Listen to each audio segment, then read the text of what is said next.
Oh, jadi abang keluar masuk tambang ya? Memang backgroundnya di tambang. Mungkin baru 2024 ini berkhianat dari dunia tambang. Geser politik ya? Geser, ya. Bang, bentar lagi ada tambang emas bang. Belum bisa teruji ya, di Seluma ya. Iya. Abang tahu soal itu? Tahu, tapi Saran abang nih untuk calon-calon itu nih, kita bukan guru ya, Oke. mungkin karena beliau ini kan sudah terbukti dan teruji gitu kan, baru masuk dunia politik jadi barang itu. Nah, apa contohnya apa kiat untuk mereka bisa pengaruhi Gen Z dan milenial ini? ya, untuk memajukan sebuah negara, Oke. itu majukanlah anak mudanya. Dalam hal ini generasi milenial dan generasi Z. Ya. Untuk menghancurkan sebuah negara, hancurkanlah generasi mudanya. Ini tinggal pilihan. Kita akan menjadi sebuah negara maju atau negara yang kedepannya akan hancur. Bang, itu kan tadi pilgub bang. Oke. Kita mengerucut lagi sebagai abang yang terpilih di Oke. Kepahyang. Oke. Nah, abang mau apain Kepahyang itu? Tapi kita rasain dulu bang, kopi rasa Alphard nih bang. Oh gitu. Kopi rasa Alphard. Kok bisa rasa Alphard? Hah? Kan mahal bang harganya gini. Oh gitu.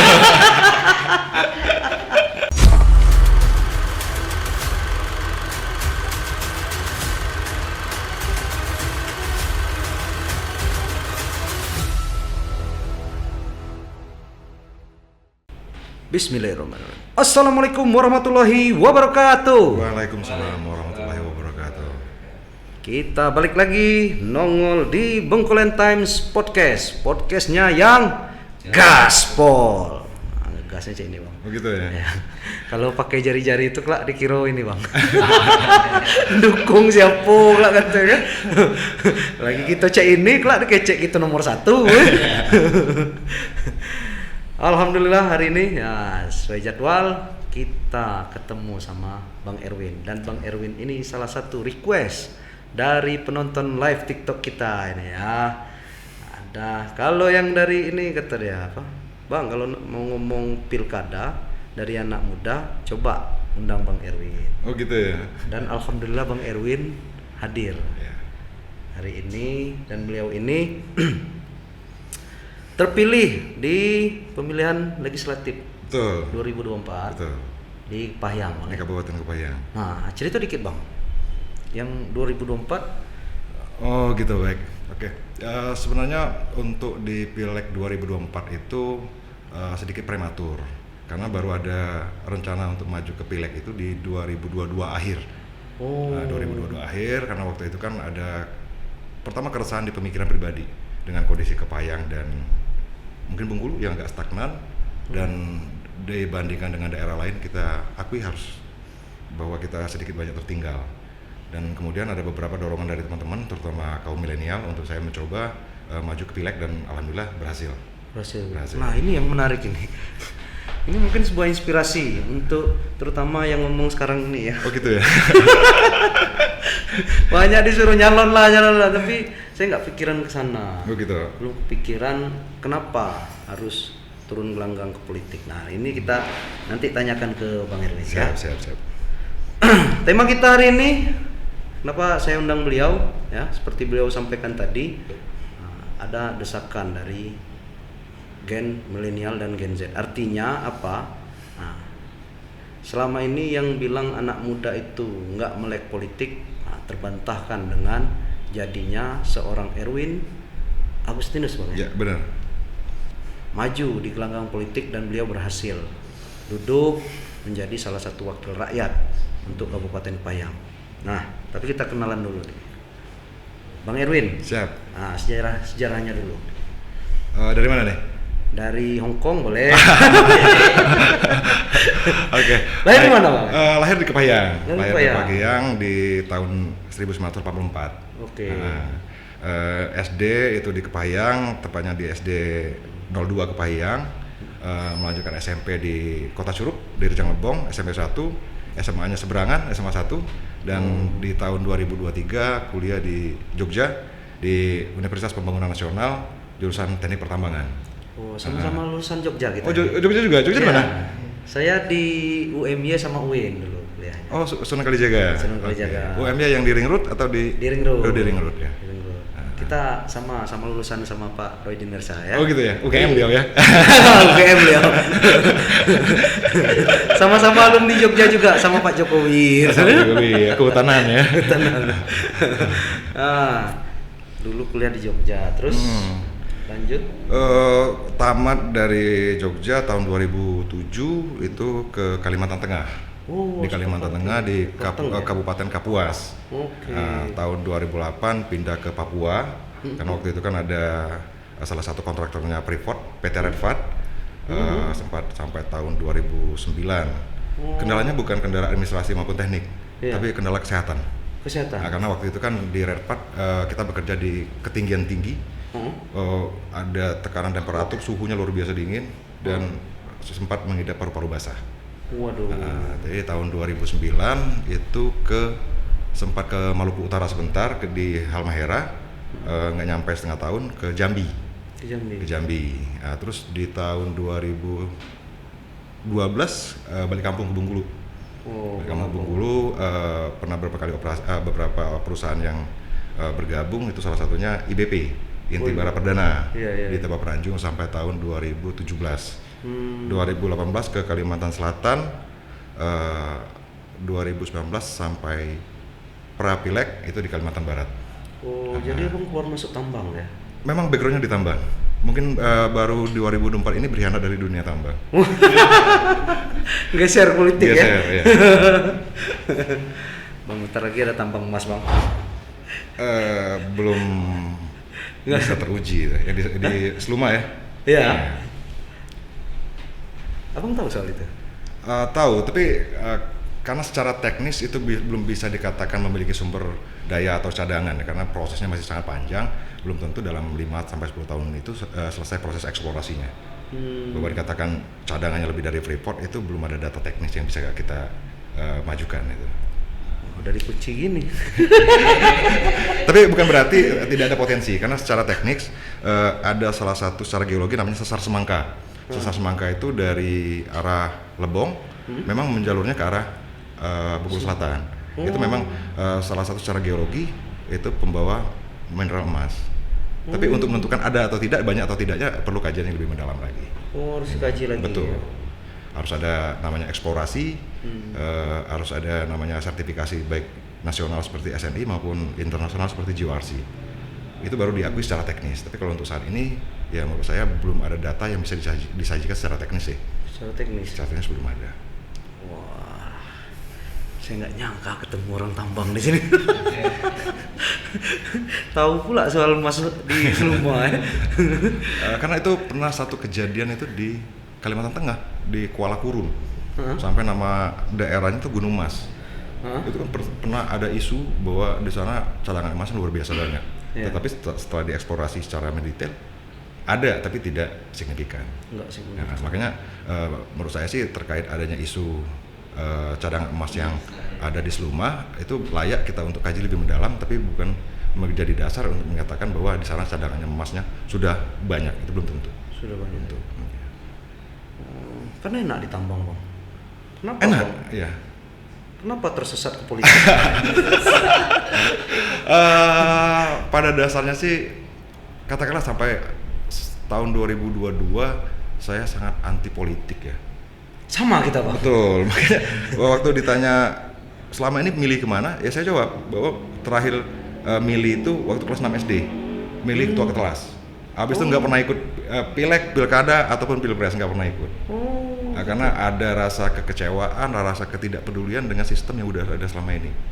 Nah, tetapi mungkin umur ya, dari sisi umur, habis juga beberapa literasi bahwa di umur 40 tahun itu ya harusnya udah menentukan sikap akhir ya. Ya, bahwa untuk memperbaiki suatu sistem kita tidak harus selalu di luar sistem. Kadang kita juga harus masuk ke dalam sistem itu. Itu sih dasar pemikirannya. Dasar pemikirannya situ. Nah, nyasarnya tadi kan abang cerita nih. Tiba-tiba bang entah mimpi apa semalam, ya kan? Di 2022 ya. 2022. Di 2022 abang memimpikan tiba-tiba besoknya terjun ke politik, ya kan? Nah, kenapa? Apa yang jadi semangat abang itu mau masuk di politik? Awalnya itu kan kebetulan lagi di Jogja, kebetulan mertua orang Jogja kan ada teman satu daerah dari Kepayang, kebetulan beliau bertugas di Jogja, ketemu ada di sebuah kafe, nama kafenya unik nih, Nagih Janji. Nagih Janji? Nama kafenya. Oh. Mungkin di daerah pernah ke Jogja tuh di belakangnya Purwomartani. Purwomartani. Nah, zona-zonanya Purwomartani dekat apa tuh yang home base-nya Slemania. Home base-nya Slemania. Itu yang dekat jalur kereta bukan? Oh enggak sampai arah ke Kaliurang. Arah ke Jalan Solo. Jalan Solo. Dari Ring Road arah ke Jalan Solo itu ada perumahan Purwomartani. Ya, di situ ada sebuah kafe namanya Nagih Janji. Nagih Janji itu. Ada salah satu teman, mungkin karena jabatan beliau tidak bisa saya sebutkan di sini. Waktu itu rencananya saya menjadi decision maker, orang yang di belakang layar nih. Belakang layar. Diajak belakang layar. Awalnya seperti itu, tapi setelah kita survei, setelah kita diskusi dengan banyak pihak, ternyata saya yang diminta. Diminta maju. Diminta untuk maju. Ada beberapa tokoh masyarakat, tokoh pemuda yang meminta saya maju. Dan persiapan kita boleh dibilang sangat nggak matang awalnya. Karena saya benar-benar balik dari kegiatan di luar itu di bulan Agustus 2023. Jadi ada jadah waktu itu kurang lebih 6 bulan efektif. Hitungan 6 bulan. 6 bulan efektif. Tapi saya sangat bersyukur karena tokoh pemuda, tokoh masyarakat ini benar-benar pengen, dan mereka yang kerja. Mereka yang kerja. Waktu saya udah mulai fokus ke pileg, itu seluruh data itu udah disajikan hampir matang. Dan alhamdulillah apa yang teman-teman sampaikan itu terbukti di tanggal 14 Februarinya. Memang dari target suara yang pengen kita capai itu tidak terpenuhi, tapi marginnya tidak terlalu jauh. Dapat berapa kemarin suara? 2.315. 2.315, dan alhamdulillah dari sekian banyak caleg dari Partai Nasdem kita yang tertinggi. Calon ketua atau wakil ketua mungkin? Kalau dari prosedur partai, kita salah satu yang diorbitkan untuk posisi wakil ketua. Karena dari total perolehan suara, Partai Nasdem itu sebagai pemenang kedua di Pileg Kabupaten Kepayang. Oke, baru terjun politik udah bau-baunya jadi pimpinan ini. Oh, semoga, amin. Tapi ini belajar politik nih buat anak muda juga ya, mungkin buat inspirasi juga buat gen milenial, gen Z, bahwa untuk terjun ke politik itu yang abang bilang tadi cuma punya spare waktu 6 bulan, ya kan, tanpa persiapan yang matang. Tapi jadi itu kuncinya di mana, Pak? Pertama sih kalau menurut saya itu track record. Jangan sampai bahwa ada catatan negatif selama sebelum pileg, dan juga jaringan yang dibentuk. Alhamdulillah saya sangat senang dengan kepemudaan, karena sesuai dengan data bahwa daftar pemilih yang tertinggi itu adalah dari kaum milenial. Makanya dari situ bukan sekedar karena faktor politik, saya memang sangat senang khususnya di organisasi kepemudaan. Dan di situ menurut saya merupakan tempat untuk kita mengekspresikan diri dan pemikiran kita. Karena menurut saya generasi penerus bangsa itu adalah kaum muda. Maju atau tidaknya suatu bangsa ke depan itu tergantung di kaum mudanya. Makanya ada sebuah aforisma dari luar, untuk menghancurkan sebuah negara itu tidak perlu dengan militer, tetapi hancurkan generasi muda, maka hancurlah masa depan negara tersebut. Saya sepakat kalau yang soal itu. Nah, apa dengan spare waktu yang begitu ringkas, apa yang diinginkan anak muda dengan sosok abang yang maaf nih tergolong baru di politik? Yang menurut saya sih ada titik jenuh yang di kalangan muda ya.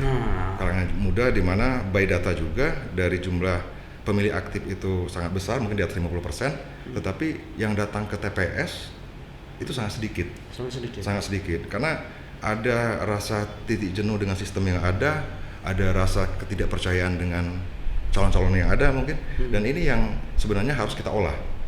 Bahwa potensi anak muda di Bengkulu, khususnya di Kepayang itu sangat banyak. sangat besar. Tinggal sejauh mana kebijakan untuk mengakomodir kepentingan mereka, tinggal sejauh mana pendekatan pihak kaum tua ataupun stakeholder yang ada. Menurut saya seperti itu. Yang pengen mereka yang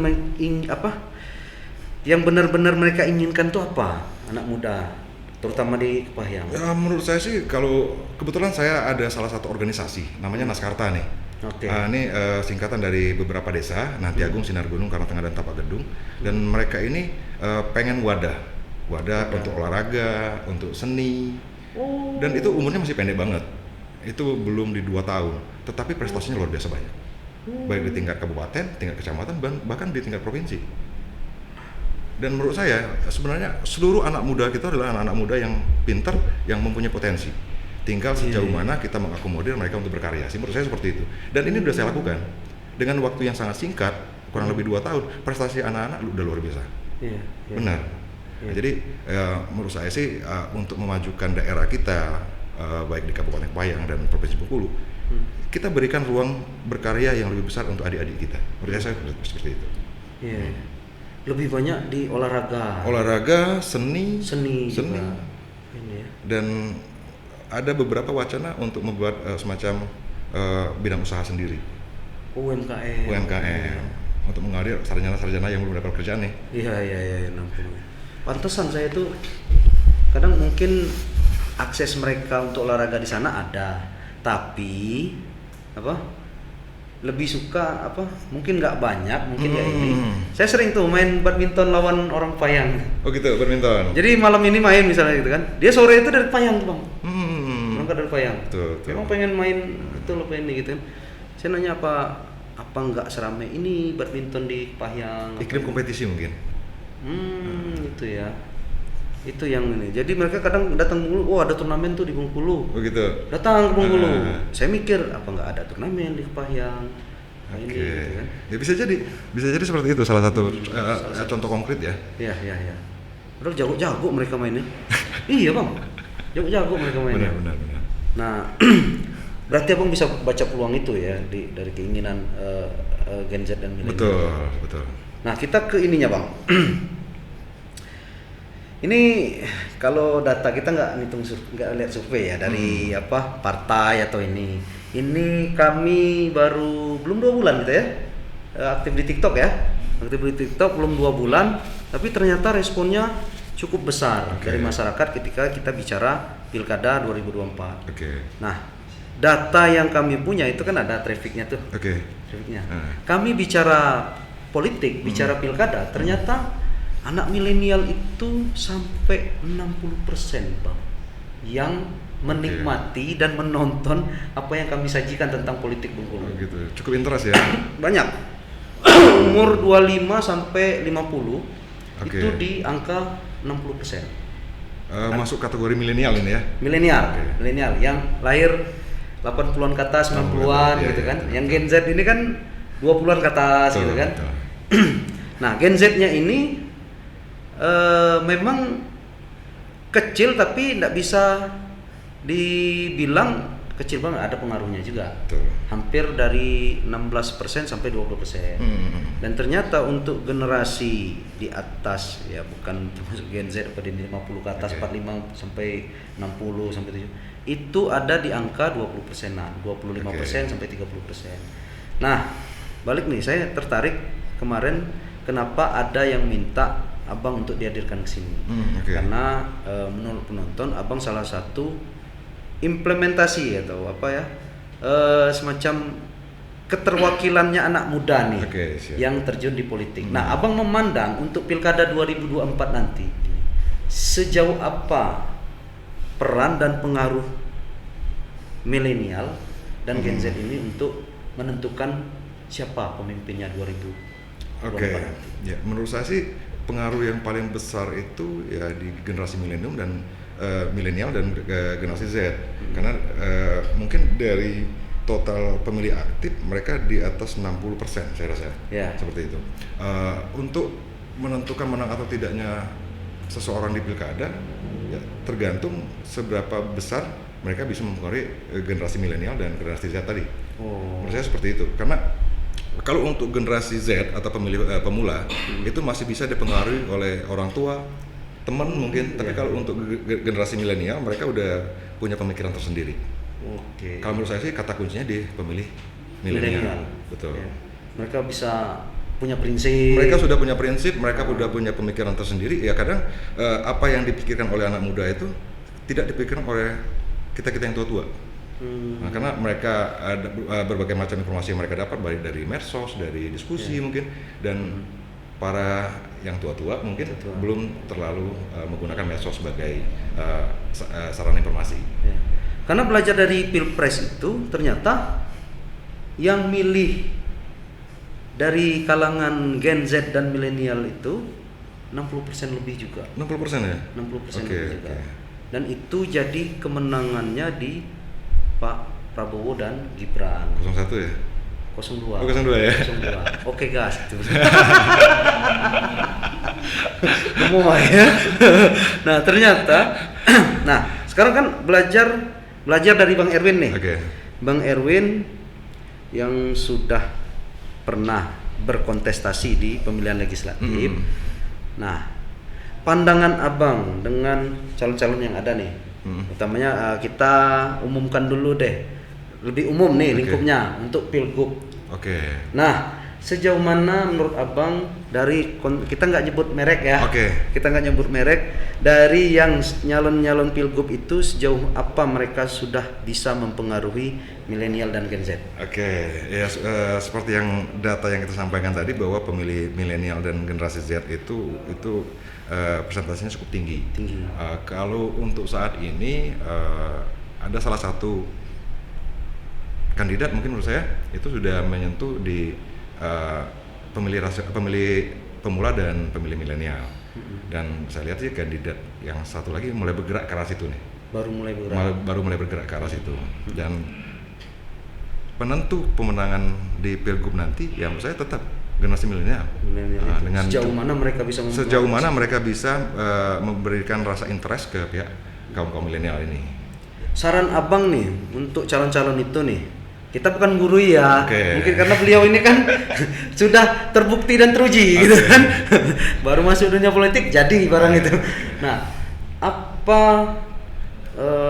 contohnya apa kiat untuk mereka bisa pengaruhi Gen Z dan milenial ini?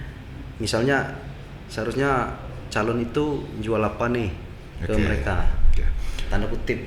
Kalau seperti saya sampaikan awal tadi bahwa kalau untuk generasi Z itu sebagai pemilih pemula, mereka masih bisa dipengaruhi oleh pihak-pihak tertentu, katakanlah orang tua, tokoh-tokoh masyarakat mungkin. Tapi kalau untuk pemilih milenial ini mereka sudah memikirkan hal yang konkret.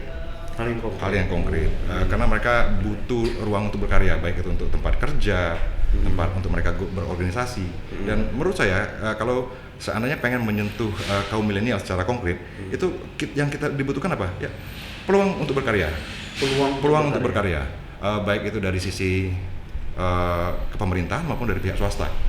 Karena berdasarkan data yang ada, itu jumlah wisudawan katakanlah yang mewakili kaum milenial ya, yang ada di Provinsi Bengkulu ini hampir 5.000 orang per tahun.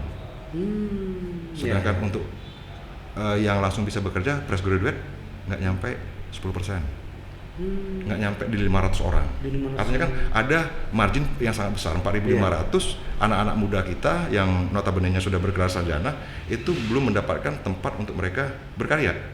Dan mereka butuh ini butuh hal yang konkret untuk mereka mengimplementasikan ilmu mereka yang ada, dan butuh tempat yang konkret untuk mempersiapkan masa depan mereka. Menurut saya itu yang harus segera disentuh. Harus segera disentuh. Ya. Baik itu sebagai pegawai negeri maupun dari pihak swasta. Itu yang harus kita sentuh, dan harus pemerintah menjadikan fokus utama sih kalau untuk menyentuh kaum milenial. Mungkin kampanyenya begini. Ini intermezzo ya. Kami siapkan 100.000 lapangan kerja. Contoh intermezzo. Tapi seperti itu ya? Betul, tapi itu benar-benar harus menjadi fokus diskusi kita ya. Diskusi kaum intelektual, pihak siapapun itu, bahwa itu yang terjadi di provinsi kita ini. Iya. Ya, seperti yang saya sampaikan tadi, setiap tahun itu 4.500 sampai 5.000 orang dari seluruh perguruan tinggi yang ada Provinsi Bengkulu di wisuda, dan mereka mendapatkan gelar sarjana. Tetapi yang mendapatkan kesempatan untuk bekerja nggak nyampe 500 orang. Terus 4.500 itu mau kemana ini? Iya. Ini harus benar-benar kita pikirkan. Dan jumlah mahasiswa yang tercatat di Provinsi Bengkulu, baik perguruan tinggi negeri maupun swasta, itu lebih dari 22.000 orang loh. Dan kita harus memberikan kenyamanan, rasa tenang ke adik-adik kita ini, bahwa ilmu yang mereka pakai nanti bukan sekedar untuk menunjukkan mereka pernah kuliah, tapi benar-benar bisa diimplementasikan di kehidupan di masyarakat. Yeah. Itu yang harus sama-sama benar-benar kita pikirkan, baik dari pemerintah provinsi maupun pihak-pihak lain. Kabupaten kota. Betul. Artinya harus ada sinergitas ya antara. Betul, harus ada sinergitas. Dari kabupaten, kota harus sinergi dengan provinsi ya. Betul. Nah, Bang, itu dari Gen Z dan milenial. Pandangan Abang dikit deh seputar umum tadi, masih kita bicara pemilihan gubernur. Oke. Nah, pandangan Abang seperti apa yang sekarang dari mewakili Gen milenial dan Gen Z tadi lah. Oke. Apa yang Abang lihat perkembangan dari pemilihan gubernur sekarang? Kalau untuk saat ini, ya menurut saya tidak lebih dari rutinitas demokrasi setiap 5 tahunan sih. Masih Ya, cak dulu tuh lah. Betul, karena belum ada ya perubahan yang signifikan di provinsi kita ini. Berdasarkan data yang ada, provinsi kita adalah provinsi termiskin nomor 2 di Pulau Sumatera. Yeah. Dan mungkin untuk nasional di 10 besar mungkin. Masih masuk 10 besar. Dan potensi kita sangat banyak. Tinggal sejauh mana kita mau mengolah, baik dari sektor pertanian, sektor pertambangan, sektor di perikanan, itu sangat banyak. Tinggal sejauh mana kita akan mengolah potensi ini secara maksimal. Dan untuk mengelola potensi secara maksimal perlu sangat sinergitas dari berbagai banyak pihak. Karena dengan sumber daya alam yang maha besar, tetapi tidak dikelola oleh sumber daya manusia yang bagus, maka sumber daya alam itu tidak akan bisa dinikmati secara maksimal. Dan untuk menentukan sumber daya alam dikelola oleh sumber daya yang bagus, diperlukan namanya kebijakan. Dan kebijakan ini ada di pemerintah. Dan sinergitas antara masyarakat, antara pemerintah itu harus benar-benar berorientasi untuk kepentingan masyarakat secara banyak. Oke. Ini banyak belajar ini dari sini. Saya juga baru tahu ini. Ternyata saya mikirnya belum sejauh Bang Erwin ini.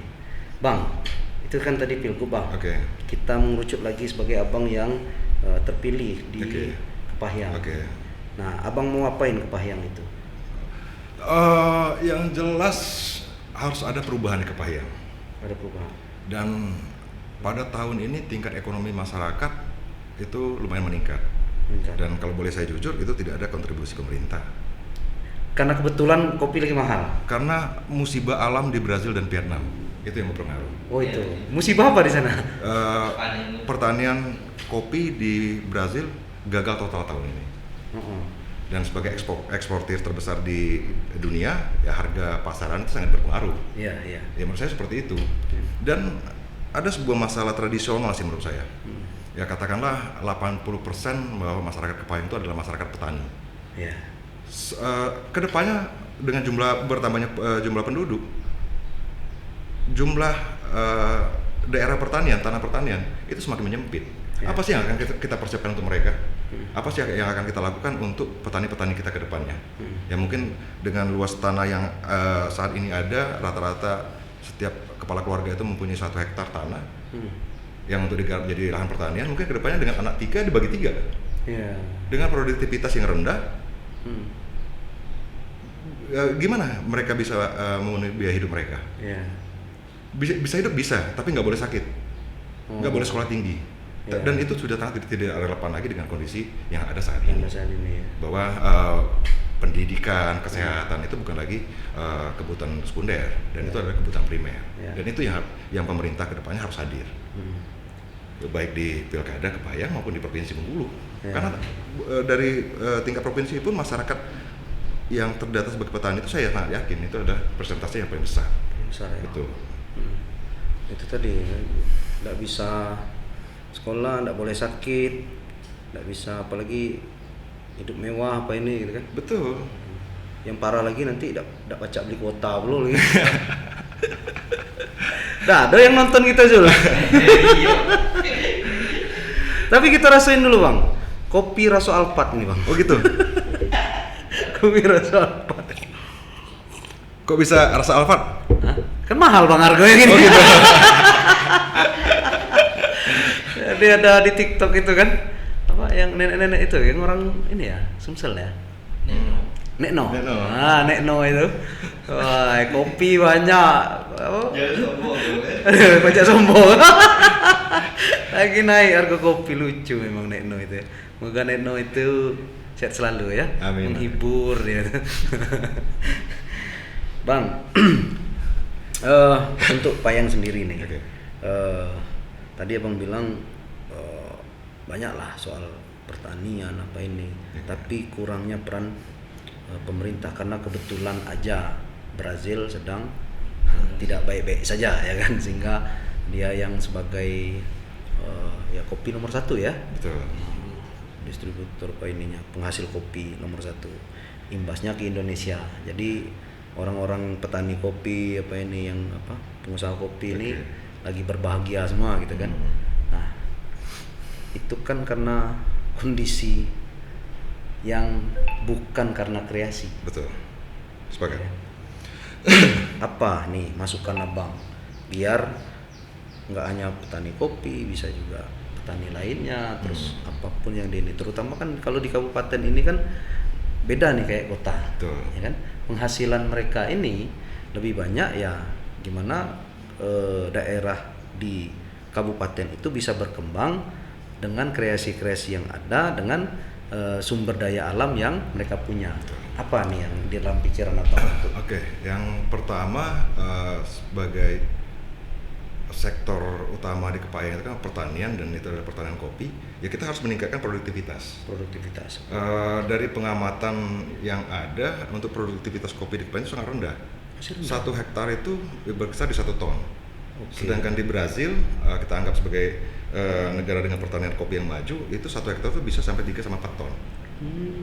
Dan untuk saat ini produktivitas ini di Kepayang ini ditambah lagi dengan cuaca yang tidak menentu. Jadi untuk meningkatkan produktivitas ini harus ada pihak-pihak yang benar-benar kompeten di bidang itu.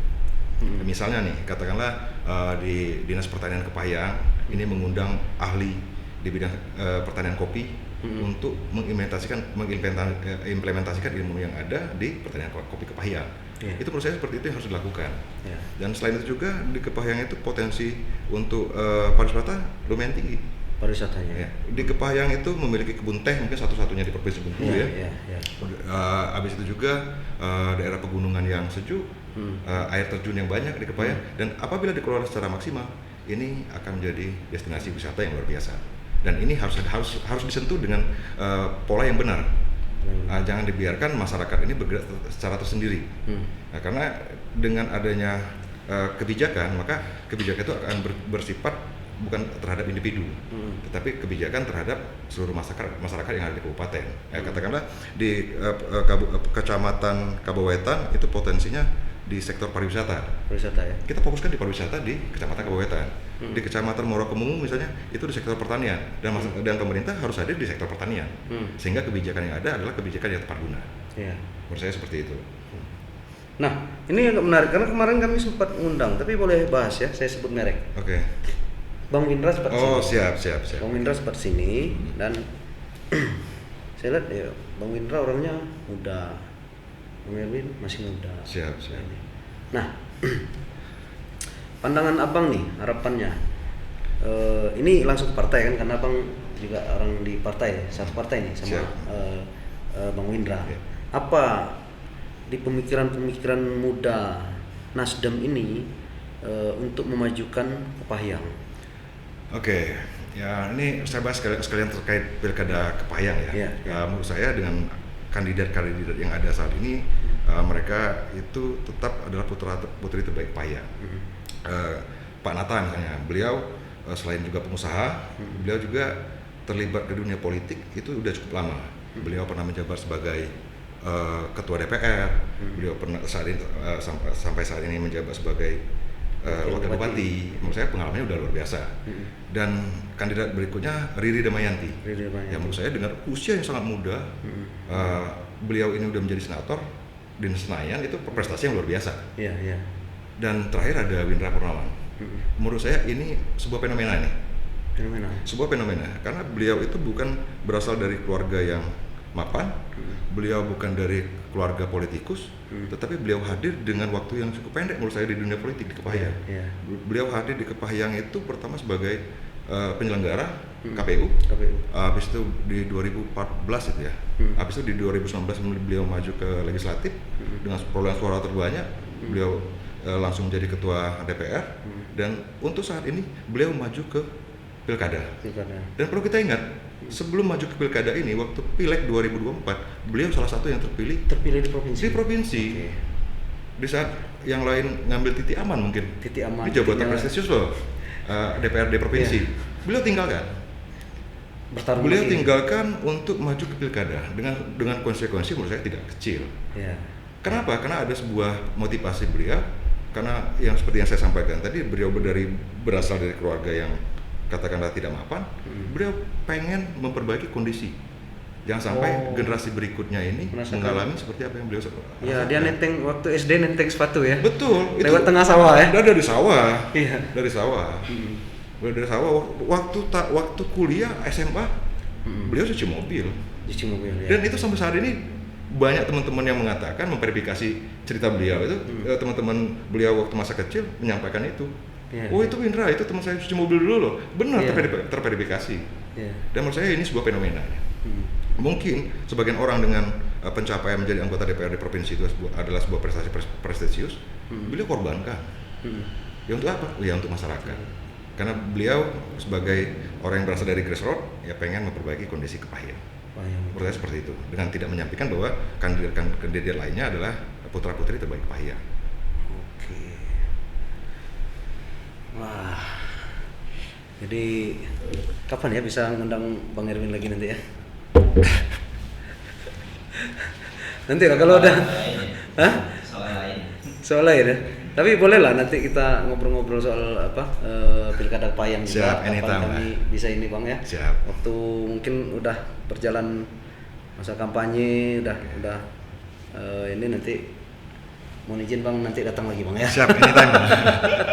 Karena inspirasi yang kami dapat ya ternyata nggak salah kemarin yang minta beliau datang ke podcast kita. Itu Bang, ada kesimpulan dikit Bang untuk ini Bang, apa yang kita bahas tadi Bang? Oke, siap. Ya, untuk memajukan sebuah negara, itu majukanlah anak mudanya. Dalam hal ini generasi milenial dan generasi Z. Untuk menghancurkan sebuah negara, hancurkanlah generasi mudanya. Ini tinggal pilihan. Kita akan menjadi sebuah negara maju atau negara yang kedepannya akan hancur. Dan saya secara pribadi memilih untuk tetap untuk kedepannya Indonesia harus menjadi sebuah negara yang maju. Dan saya menghimbau untuk adik-adik, untuk generasi milenial, untuk generasi Z, bahwa potensi kalian itu adalah suatu yang menentukan kedepannya. Dan harapan saya kepada para pemimpin baik di daerah, di kabupaten, tolong bantu berikanlah ruang untuk adik-adik kita berkarya, berikanlah ruang untuk mereka mengimplementasikan apa yang ada di pikiran mereka dan ilmu apa yang telah mereka dapat selama ini. Menurut saya seperti itu.